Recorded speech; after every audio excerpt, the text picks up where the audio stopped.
안녕하십니까. 권순장의 브릿지 권순장입니다. 오늘은 백발의 현인이라 그러면 백발의 현인 어떻습니까? 예. 좋은 것 같습니다. 네. 이현철 소장님을 모시고 부동산에 관한 이야기를 한번 나눠보고 싶은데요.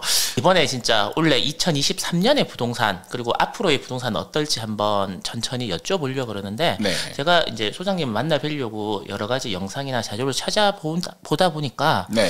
아직 본격적인 하락이 시작되지 않았다. 네.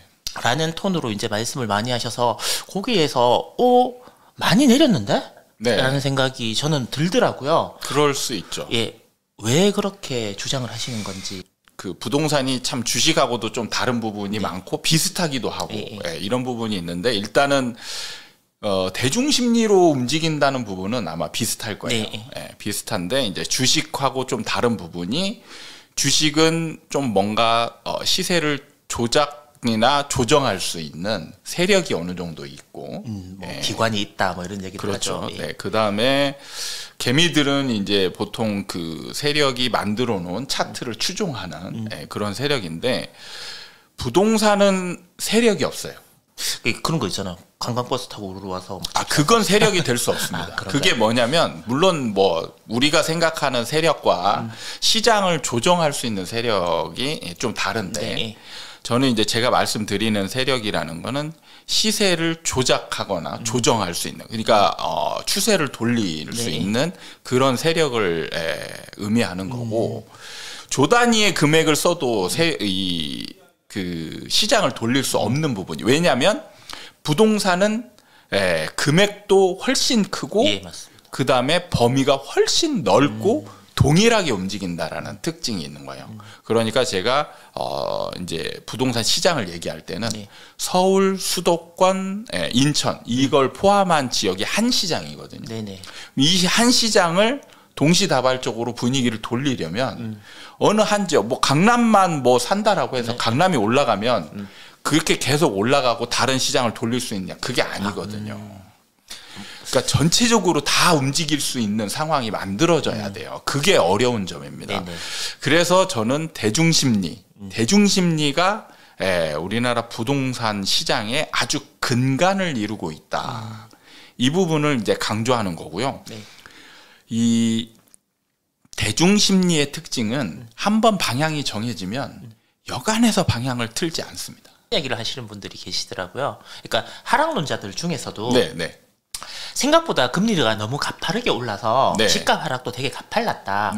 그래서 내가 예상했던 것보다 작년에 하락폭이 너무 가팔랐기 때문에 바닥을 다져서 올라가는 그 기간도 짧을 것이다 라고 그렇게 이야기를 하시는 분들이 계시던데 소장님께서는 그래도 한 6, 7년 정도는 바닥을 다지는 긴 지루한 그런 시장이 펼쳐질 수밖에 없을 거다라고 말씀을 하시더라고요.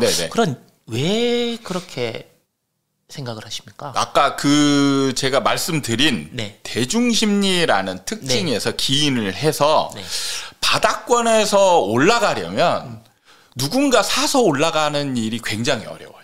그렇기 때문에 지금 많은 분들이 우리나라 부동산 시장을 잘 이해를 못하고 착각하는 부분이 뭐냐면 많이 떨어졌으니까 누군가가 이제 사면 올라가지 않겠냐 이런 논리거든요. 그걸로 인해서 시장이 돌아갈 수 없어요. 다른 요인에 의해서 먼저 시장이 올라가야 그래서 전제 조건이 뭐냐면 시장이 먼저 올라가야 돼요. 그러니까 시장이 올라가야 그러면 시장을 올라가게 하는 그런 전제 조건은 어떤 게 있습니까? 그게 바로 전세입니다. 그래서 제가 가장 중요하게 바라보는 기준이 있는데 그게 바로 뭐냐면 전세가율과 전세가의 이제 오름 현상이에요. 그래서 바닥을 찍고 올라가려면 전세가율이 역대 최고치에 근접하거나 넘어서야 되는 상황이 만들어져 있어야 돼요. 그리고 그와 더불어 이제 전세가가 강하게 올라가는 그런 상황이 만들어져 있어야 상승이 만들어집니다. 근데 지금 서울의 전세가율이 혹시 얼마인지 아십니까? 저는 대략적으로 예전에 60% 정도에서 왔다 갔다 하는 게 정상이다 이 정도만 제가 알고 있거든요. 지금 50%가 지금 안 됩니다. 안 된다고요? 중요한 건 뭐냐면 집값이 떨어지면 전세가율은 반대로 올라가거든요. 네. 그런데 작년 전세가율보다 네. 올해 전세가율이 더 떨어졌어요. 그 얘기는 뭐냐면 지금 전세가가 같이 폭락하고 있다는 얘기죠. 네, 그 얘기는 저도 듣긴 들었. 그러니까 전세가율이 지금 떨어지고 있어요. 그러니까 집값이 많이 떨어졌어도 전세도 그만큼 떨어지고 있는. 그렇죠. 그래서 전세가율이 높아질 지금 상황이 만들어지지 않았어요. 그러니까 이 기간은 사실 집값은 하락하고 있는데 그 하락 기간에 사실은 전세가율이 높아지는 기간에 포함이 안 되는 겁니다. 그래서 보통 보면 전세가율이 이제 역대 최고치 뭐 서울로 치면 한 70에서 75% 정도까지 가야 돼요. 그리고 좀 인기가 없는 아파트들은 이제 80%대. 그다음에 정말 인기 없는 것들은 90%대. 90%대.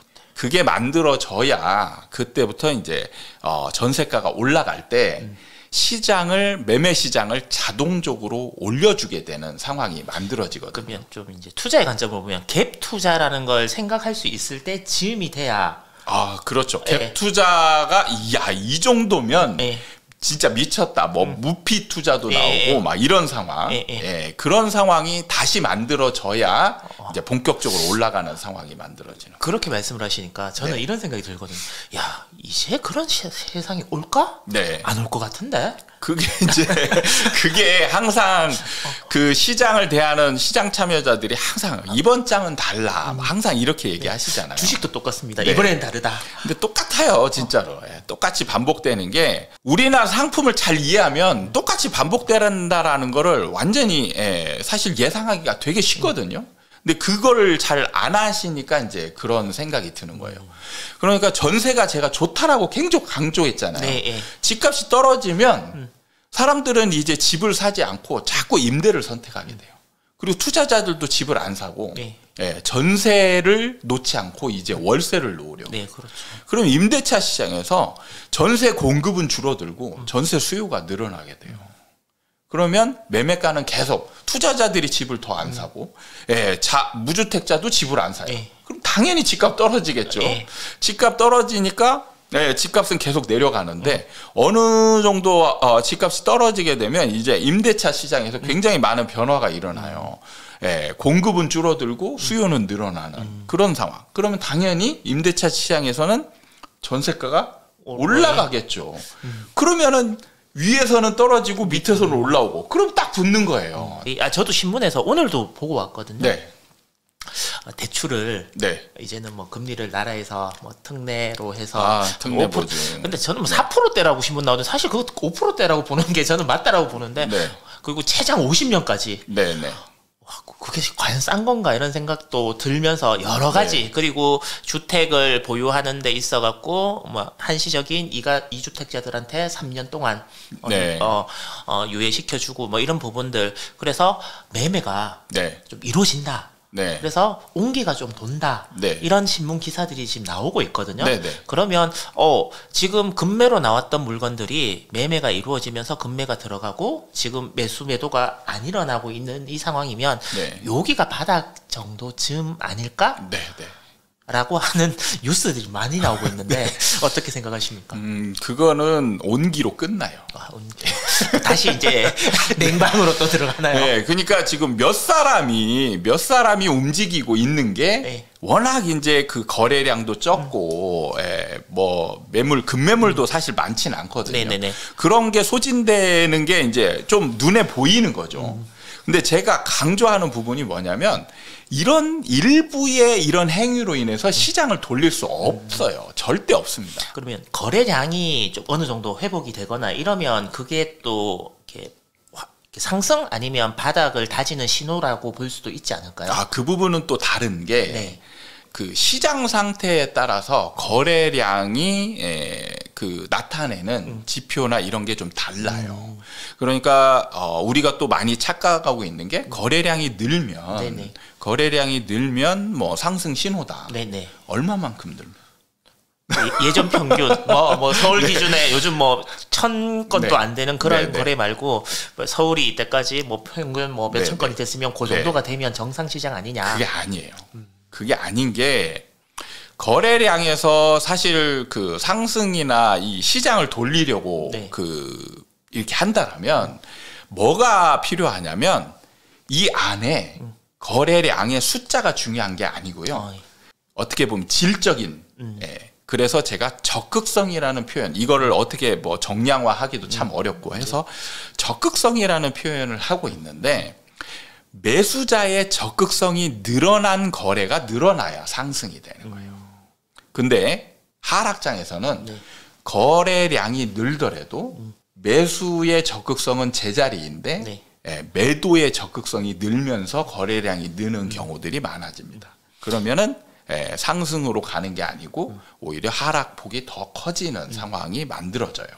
소장님 정말 한 7년, 2030년 즈음은 돼야 그래도 이렇게 상승을 한번 바라볼 수 있는 시기? 물론 1, 2년의 차이는 분명히 있을 수 있겠지만 그렇게 생각을 하시는 건가요? 그렇죠. 네. 지금 2023년 1월이니까 너무 멀지 않나? 네. 예, 너무. 그러면 지금 만약에 내 집을 산다라는 생각도 실제로 사는 것보다는 정말 아까 얘기했듯이 집을 그러니까 거기에 거주하는 사람이 유리한 전세로 살거나 네. 이렇게 하는 게 훨씬 더 유리하겠네요. 자, 이걸 냉정하게 한번 보세요. 네.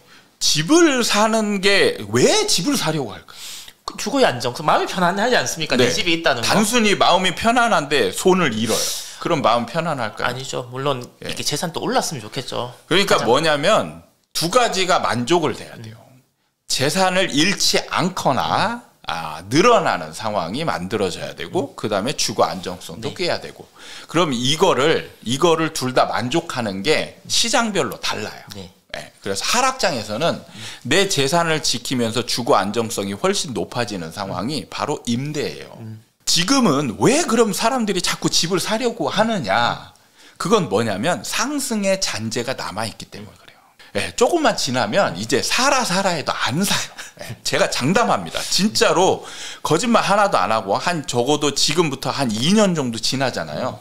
그러면 이제 제발 사세요 해도 미쳤냐. 집을 사면 내가 손해인데 주거 안정성은 집값 손해를 하면서 내가 주거 안정성이 가져봤자 내가 마음이 편하냐. 아니에요. 절대 아닙니다. 그런데 임대로 들어가면 집을 내가 손해보는 게 없어요. 손해보는 게 없는데 그럼 집을 쫓겨날 수 있지 않냐.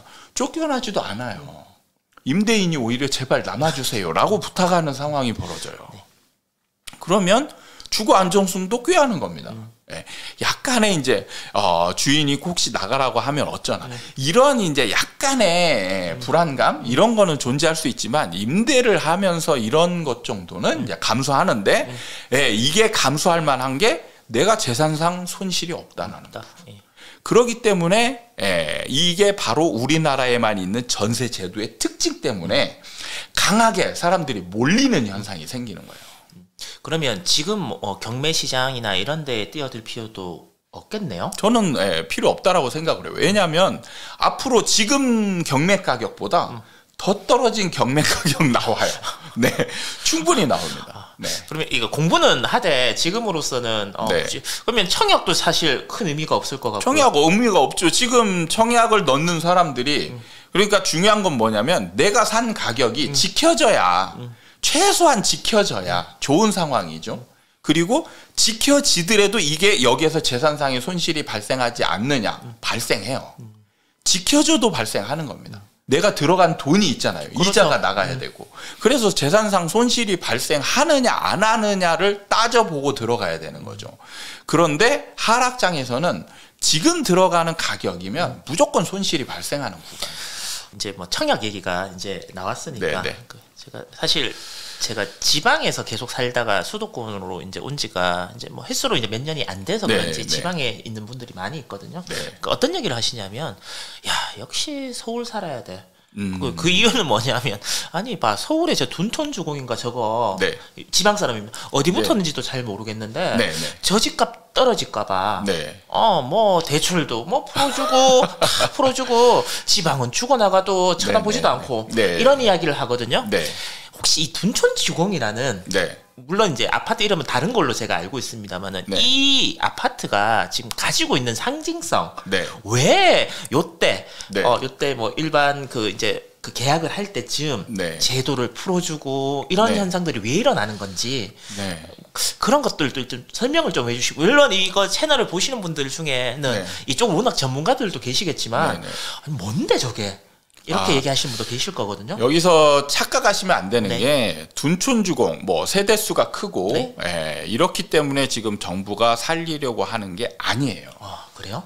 절대 아닙니다. 약간은 특수한 상황이 겹쳐서 우연적인 요소가 많이 겹쳐서 뭐 건설회사의 뭐 그런 문제들 그 부분에 대해서 이제 제가 설명을 드리겠는데, 지금 현상은 둔촌주공 구하기가 맞긴 맞아요. 맞는데 서울이어서 그렇고 둔촌주공이어서 그런 게 절대 아닙니다. 이건 뭐냐면 우리나라의 금융권과 건설회사는 아주 밀접한 관계가 있어요. 그게 뭐냐면 이제 PF라는 대출로서 사실 PF 대출이 왜 금융권에서 좋아하냐면 대출 이자가 굉장히 좋고 단기간이에요. 단기간 안에 이자가 높은 거를 빌려줘 가지고 수익성이 굉장히 높아지는 거를 위험하지만 않으면 무조건 해야 되는 거죠. 금융권 입장에서 피할 게 아니거든요. 그런데 이게 상승장에서는 거의 리스크가 없습니다. 상승장이 되면 리스크가 없기 때문에 점점 확대하게 돼 있어요. 상승장에서는. 그래서 문제가 이제 언제 발생하느냐, 하락장으로 넘어갈 때 확대 했는데 이제 리스크가 없던 게 이제 하락장으로 넘어가면서 리스크가 이제 본격적으로 발생하는 거예요. 그러면서 이제 발생하는 문제가 금융권과 건설회사의 이제 재정 건전성이 아주 취약해지는 사태로 연결이 되는 부분이 있죠. 그래서 이제 사실 이렇게 취약해져 있는 집안을 만들어 놓은 상태에서 레고랜드 사태가 발생합니다. 사실 레고랜드 사태도 그냥 일반적인 상황에서의 레고랜드 사태는 아주 그냥 뭐 세 발의 피처럼 아주 아무것도 아닌 거예요. 전혀 뭐 이게 파급 효과라는 게 아예 없는 그냥 지방 정부의 뭐 그냥 재정에서 약간의 손실이 발생하는 그런 사태입니다. 그런데 레고랜드 사태가 지금은 어마어마하게 일파만파 퍼졌어요. 그게 주변 여건이 그런 일파만파 그 사태로 번질 수 있는 주변 여건이 만들어져 있었기 때문에 그런 거예요. 그래서 레고랜드 사태가 벌어짐으로 인해서 지금 금융권과 건설회사의 그 재정 건전성이 더 취약해져 있어요. 이런 재반 여건이 만들어져 있는 상황에서 이 둔촌주공의 사태가 참 아이러니하게도 뭔가 그 파급 효과가 커질 수 있는 상황으로 계속 만들어져 갔습니다. 원래는 사실 그냥 재건축 조합일 뿐이에요. 그런데 우연히도 또 이런 사태가 없었는데 조합과 시공사가 싸웠어요. 맞아요. 싸우면서 공사가 중단이 됐습니다.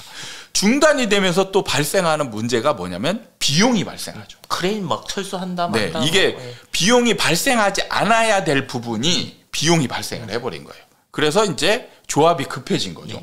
그래서 돈을 빌려서 막 여기저기 발생하는 비용을 갚으려고 노력했는데 금융 건전성이나 건설사들이 취약해지니까 돈을 빌려주질 않는 거예요. 그러니까 더 급해진 조합이 막 여기저기 뛰다니면서 결국에는 이제 빌렸는데 이게 급전이 된 거죠. 엄청나게 비싸더라고요. 이자가 엄청나게 뭐 지금 들리는 얘기로 한 12%인가 13% 정도 되는 걸로 알고 있는데 3개월인가 뭐 이렇게 단기로 빌리긴 빌렸다고. 그러니까 단기 급전을 엄청난 이자를 주고 빌린 거예요. 그래서 이걸 이제 갚아야 되는데 만약에 이걸 못 갚는 상황이 벌어지면 지금 레고랜드가 2천억 문제였거든요. 2천억 문제가 200조까지 확대됐었습니다. 그러면 둔촌주공의 지금의 이 사태가 7천억이 넘잖아요. 7천억 사태가 그러면 뭐죠? 700조, 1000조까지 늘어날 수 있는 그런 상황으로 만들어진 겁니다. 그러니까 일반적인 상황이라면 둔촌주공이 부도가 나건 미분양이 나건 아무 상관이 없어요. 그래서 정부는 다른 현장에서 미분양 나는 거는 그냥 좌시하는 겁니다. 근데 둔촌주공은 지금 우연히 여러 가지 사태가 겹치면서 가만히 볼 수 없는 상황으로 만들어져 버린 거예요. 그러니까 지금 정부가 둔촌주공 구하기를 어쩔 수 없이 나서게 된 그런 상황이 만들어졌다. 일부 이제 조금 시니컬하게 얘기하시는 분들은 네. 뭐 그래 서민은 죽든지 말든지 네. 건설회사는 어쨌든 살리려고 본다 금융회사랑 뭐 네. 이렇게 또 이야기를 하시는 분들이 계시던데 네. 제가 여쭈고 싶은 건 그거는 네. 뭐 각자의 생각이 다 다르니까 네. 네. 그래서 저 둔촌주공이 문제 없이 네. 잘 분양이 되고 네. 할 건지 아니면 저것도 혹시나 뭐 계약이나 이렇게 치르면서 또 여러 가지 문제들이 발생을 하는 그런 상황이 또 일어나는 건 아닌지 네. 어떻게 생각하십니까? 원래 이제 그 규제 해제가 네. 1.3 대책이 나오고 나서는 둔촌주공의 계약 분위기가 좀 좋아지는 걸로 보였습니다. 그런데 지금 이 영상을 찍는 오늘인가 새벽에 저도 보긴 지금 긴급 속보가 나왔는데 둔촌주공이 그 PF 자금 이거를 해결하는 상황이 만들어졌죠. 그게 이제 허그가 보증을 서서 이 자금을 해결을 했다. 근데 이게 이제 여기에서 의문이 생기는 게 왜 들어왔을까? 의문이 생기는 게 아니 지금까지 벌어지는 일련의 상황으로 보면 둔촌주공이 지금 일반 분양을 해서 지금 계약을 이제 하고 있거든요. 당첨자는 이미 발표가 됐고 계약을 하고 있습니다. 그래서 이 계약률이 80% 정도만 넘어서면 이 계약금이 들어오잖아요. 이 계약금으로 지금 단기 3개월짜리 이 단기 급전을 갚을 수 있는 충분한 여력이 생긴다. 그래서 지금 다들 귀추가 주목된 부분이 뭐냐면 계약률을 80%를 넘기느냐 이거였거든요. 근데 지금 갑자기 허그가 지금 빚보증을 서는 거예요. 왜? 그러니까 이게 지금 왜라는 갑자기 의문이 딱 생기는 겁니다. 지금 계약률이 뭐 지금까지 보도된 내용으로 계약률을 발표한 적이 없으니까 지금은 이제 추측이나 상황을 가지고 이제 뭐 예상을 해보는 분위기로 가고 있는데 지금 뭐 기사에서는 뭐 100% 분양도 예상이 되는 그런 분위기로 막 가고 있었거든요. 근데 느닷없이 지금 빚보증을 딱 서는 정부 공기관이 이런 상황이 지금 벌어졌어요. 그러면은 지금 누구나 갑자기 지금 의문이 드는 게 계약이 잘 진행이 되고 있나? 이런 의문이 드는 거죠. 지금 이런 걸로 봤을 때는 계약률이 어쩌면 높지 않을 수도 있겠다. 이런 예상도 드는 상황으로 지금 갑자기 변하고 있는 그런 지금 오늘 그런 일이 벌어졌어요. 그러니까 어제까지는 제가 인터뷰하면서 계약률이 좀 높을 거라고 생각이 듭니다. 근데 제가 취재를 한 게 아니고 저도 공식적으로 지금 발표되는 뉴스만 보고 지금 저도 예상을 하는 거기 때문에 틀릴 수도 있고 맞을 수도 있는 부분이에요. 만약입니다. 정상적으로 80% 이상 계약이 돼서 문제 없이 이제 진행이 되는 것 말고 계약률이 현저히 낮아서 뭐 저기에 혹시나 이제 뭐 50% 아니면 80% 밑으로 저조해서 허그가 들어갔다라는 가정을 있다면 그러면 부동산 시장은 훨씬 더 냉각이 가능성이 많죠. 가능성이 많은 게 둔촌주공은 지금 갑자기 상징성이라는 게 생겼습니다. 그래서 지금 둔촌주공을 기점으로 뭐가 서울시장이 좀 변하냐 이런 게 이제 귀추가 주목이 되고 있는데 그나마 지금 사태가 조금이나마 호전이 되려면 계약률이 높아야 되는데 만약에 계약률이 낮아졌다. 그럼 미분양이 많이 나온다라는 걸 의미하는 건데 미분양이 많이 나오게 되면 이제 주변 다음 앞으로 이어질 현장에서 청약자, 청약 대기자들이 청약을 적극적으로 하지 않을 가능성들이 더 높아지게 되고 그로 인한 미분양 사태가 일파만파 퍼지지 않을까 이런 예상도 해볼 수 있는 그런 상황으로 지금 연결이 되고 있는 것 같습니다. 그렇군요. 그러면 이제 금리가 지금 네. 굉장히 이제 비싸죠. 물론 이제 나라에서 뭐 대출 금리도 낮추고 예금 금리도 낮추라고 그래서 지금 나오는 게 보통 5, 6%대. 네. 근데 저는 듣기로 사실 7%, 8%대를 많이 들었었거든요. 네. 근데 최근엔 그렇게 낮아졌다라고 그러던데 이 금리 때면 네. 부동산이나 무언가 이렇게 투자를 하기에는 네. 굉장히 부담스러운 금액 아닙니까? 그렇죠. 이 금리대가 최소한 3%대나 3, 4%대로 내려와야 되는 거. 그러니까 금리가 떨어져야 네. 이 부동산을 그래도 한번 이렇게 바닥에서 올라가는 그런 신호쯤으로 생각할 수 있지 않나. 네. 금리가 미치는 영향이 굉장히 크다. 네. 부동산에서. 네. 어떻게 생각하십니까? 금리가 중요한 건 맞습니다. 맞는데 추세를 돌리진 못해요. 못하는 게 예를 들면 우리나라 금리가 1%가 되면 폭등할까요? 1%가 되면 지금 생각에는 그 정도 금리 되면 좋지 않을까라고 생각을 폭등할 수도 있고 안 할 수도 있어요. 그건 시장 상황에 따라서 다른 겁니다. 그러니까 많은 분들이 착각하는 게 뭐냐면 금리가 시장을 조종할 거라고 생각하는 거예요. 근데 달라요. 시장에 따라서 금리의 영향이 커질 수도 있고 작아질 수도 있는 거예요. 그게 뭐냐면 제가 이제 체계적으로 말씀을 드리는 게 뭐냐면 방향이 같으면 큰 힘을 내고 방향이 다르면 아주 거의 힘이 없어요. 그러니까 부동산이 이렇게 사이클로 봤을 때 상승 사이클에서 그렇죠. 상승 사이클인데 저금리다. 그러면 어마어마한 시너지를 내겠죠. 그런데 상승 사이클인데 고금리다. 효과 없어요. 상승합니다. 뭐 10%, 20%, 물론 20%는 좀 너무하겠지만 10% 넘어도 저는 상승할 거라고 봅니다. 고금리여도. 고금리면 부담이 되는데 누가 집을 사겠냐? 아니에요. 고금리로 예를 들면 5% 예를 들면 10%다. 그러면 1년이면 뭐 만약 1억을 대출을 받으면 10%면 1,000만 원. 1년에 1,000만 원을 손해 보는 거잖아요. 그러면 10억을 받으면 1년에 1억을 손해 보는 거죠. 근데 10억으로 집을 샀는데 1년에 뭐 3억을 벌었어요. 그러면 집을 삽니까 안 삽니까? 집을 사죠. 사죠. 그럼 확신이 있다 그러면. 네. 근데 시장에서 계속 상승하면 그게 확신이 생기는 거예요. 그래서 금리의 영향이 별로 없는 거예요. 자, 반대로 집값이 계속 하락하고 있어요. 하락하고 있어요. 그런데 고금리야. 고금리인데 금리가 좀 내려가요. 그러면 집을 살까요? 안 사죠. 안 삽니다. 안 사요. 그래서 일본이 일본 예를 제가 요즘 많이 드는데 일본이 제로금리잖아요. 근데 왜 집값이 떨어져요? 그게 뭐냐면 집값이 안 올라갈 것 같으니까 제로금리여도 대출을 받지 않는 거예요. 그래서 그걸로 집을 사지 않는 겁니다.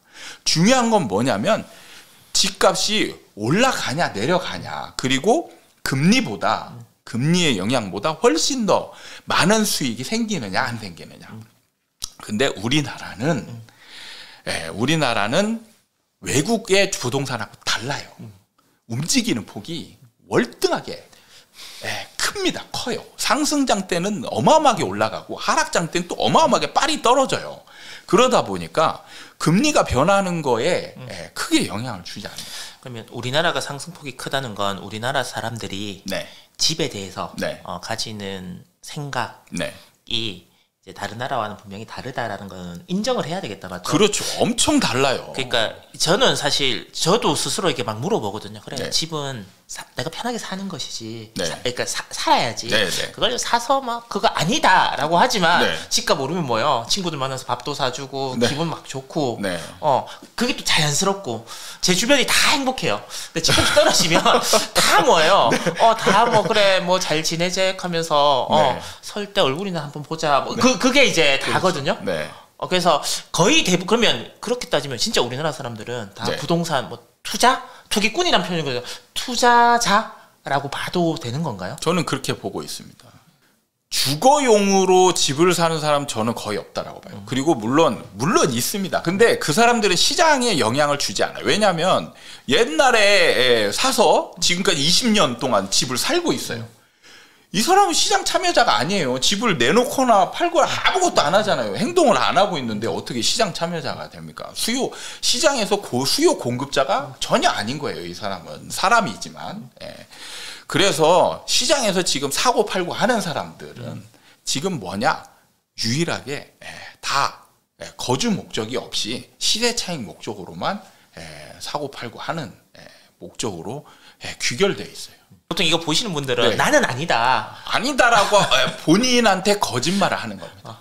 그러면은 지금도 가서 사세요. 근데 왜 고민해요? 집값 떨어질까 봐 고민하는 거잖아요. 그리고 집값 떨어지는 것도 마찬가지로 시세 차익 이용인 거예요.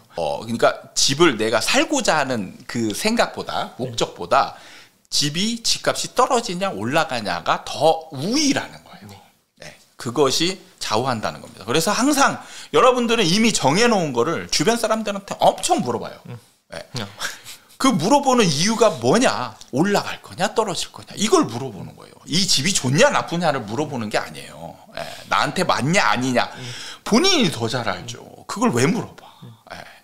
근데 다 물어보고 다녀요. 그게 뭐냐면 집값이 올라갈 거냐 떨어질 거냐. 이걸 물어보는 거예요. 그래서 집값이 확실하게 떨어질 것 같잖아요. 절대 대출 받지 않아요. 대출 받아서 안 삽니다. 그래서 금리가 뭐 2% 3%로 떨어진다 하더라도 하락장이면 안 받아요. 집을 안 삽니다. 그러니까 영향이 없어요. 그 부분을 좀 많이 착각하시는 거예요.